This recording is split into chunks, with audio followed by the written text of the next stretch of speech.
Consider the following two equations. A, r vector is equals to 1 by m sigma mi r I vector, and acceleration of center of mass is equals to force vector upon total mass in a non-inertial frame of reference. Question ये कह रहा है, समझिए, ये जो formula दिया हुआ है ना हमको, ये एक्चुअली किसका फॉर्मूला है? ये है position of centre of mass का फॉर्मूला, जिसको हम कहते हैं RCOM is equals to m1 r1 vector plus m2 r2 vector upon m1 plus m2, और ये है acceleration of centre of mass का formula, net external force upon total mass. तो क्या ये दोनों formula non inertial frame of reference में भी एप्लीकेबल है? ऑप्शंस देखिए, क्या दोनों एप्लीकेबल हैं तो ए सही हो जाएगा, दोनों गलत हैं तो बी सही होगा, ए सही है बी रॉन्ग है तो सी होगा, और बी सही है ए रॉन्ग है तो डी सही होगा। चेक करना पड़ेगा। मैंने एक सिचुएशन अस्यूम कर ली, एक स्मॉल एम मास है, एक 2m मास है, ये इसका सेंटर ऑफ मास होगा। मैं निकाल सकता हूँ सेंटर ऑफ मास के फॉर्मूला से इन दोनों का सेंटर ऑफ मास। तो मैं मान लेता हूँ कि लेट अस सपोज कि सेंटर ऑफ मास की पोजीशन ये है, मुझे पता है कि वो हैवियर पार्टिकल के पास में होगा।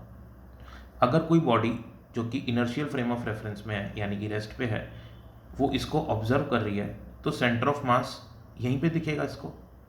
लेकिन अगर कोई non inertial frame of reference से इसको ऑब्जर्व कर रहा है, यानी कि एक कार जो एक्सेलरेट कर रही है वो इस सिस्टम को ऑब्जर्व करती है, तो क्या उसका सेंटर ऑफ मास उसको यहाँ पे दिखेगा? बिल्कुल यहीं दिखेगा, क्योंकि सेंटर ऑफ मास चेंज ही नहीं होगा।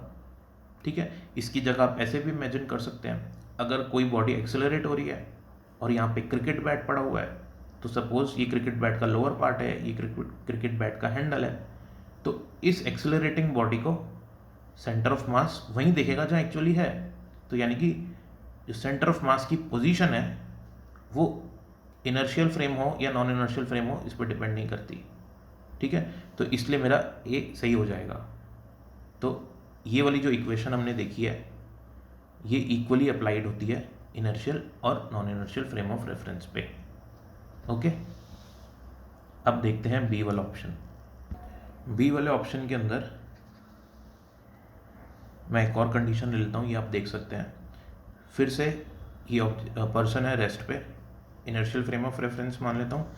ये जो पर्सन है ये इस सिस्टम को ऑब्जर्व कर रहा है, इस सिस्टम पे कोई एक्सटर्नल फोर्स लग रहा है, तो इसलिए ये जो सिस्टम है नीचे की डायरेक्शन में एक्सेलरेट हो रहा है। क्योंकि जो फोर्स एक्सटर्नल लग रहा है तो सेंटर ऑफ मास एक्सेलरेट करेगा, ये पक्की बात है, क्योंकि फोर्स कौन सा है? एक्सटर्नल है। तो जब भी एक्सटर्नल फोर्स लगते हैं सेंटर ऑफ मास एक्सेलरेट करता है, इंटरनल फोर्स रखते हैं तो सेंटर ऑफ मास एक्सेलरेट नहीं करता। ओके, तो क्योंकि एक्सटर्नल फोर्स है तो सेंटर ऑफ मास एक्सेलरेट कर रहा है ACOM से। ओके, तो मेरे पास फॉर्मूला ये लगेगा, बिल्कुल अप्लाई हो जाएगा। तो acceleration of centre of mass is net external force upon total mass. तो ये वाला फॉर्मूला यहाँ पे एप्लीकेबल है जब इनर्शियल फ्रेम ऑफ रेफरेंस है। अब मेरे को अगर चेक करना है non inertial frame of reference के रिस्पेक्ट में, तो फिर से मैं कार ले लेता हूँ जो इस डायरेक्शन में A1 एक्सेलरेशन से मूव कर रही है। अगेन इस सिस्टम पे एक एक्सटर्नल फोर्स लग रहा है। अब ये कार जो एक्सेलरेट हो रही है, यानी कि non inertial frame of reference से मैं इसको नोटिस करता हूँ, तो इसका जो एक्सेलरेशन होगा वो क्या यही होगा? F एक्सटर्नल अपॉन टोटल है मास? नहीं, क्योंकि जब हम एक्सेलरेटेड बॉडी से किसी दूसरे चीज़ को ऑब्जर्व करते हैं तो उस पर सूडो फोर्स भी लगता है।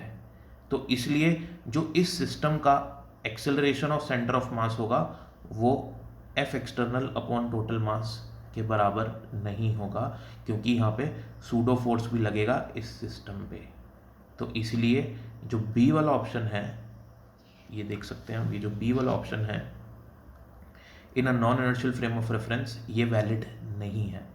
ठीक है ना, ये फॉर्मूला वैलिड नहीं है, क्योंकि जो फोर्स, ये जो फॉर्मूला है ये एक्सटर्नल फोर्स के लिए है, लेकिन हमको पता है कि जब नॉन इनर्शियल फ्रेम की बात होगी तो सिस्टम पे सूडो फोर्स भी लगेगा। तो इसलिए हमारा करेक्ट ऑप्शन हो जाएगा सी, कि ए तो सही है, ये लगेगा हर फ्रेम ऑफ रेफरेंस पे, और जो बी है ये सिर्फ इनर्शियल फ्रेम ऑफ रेफरेंस पे लगेगा, ये वाला फॉर्मूला। Thank you.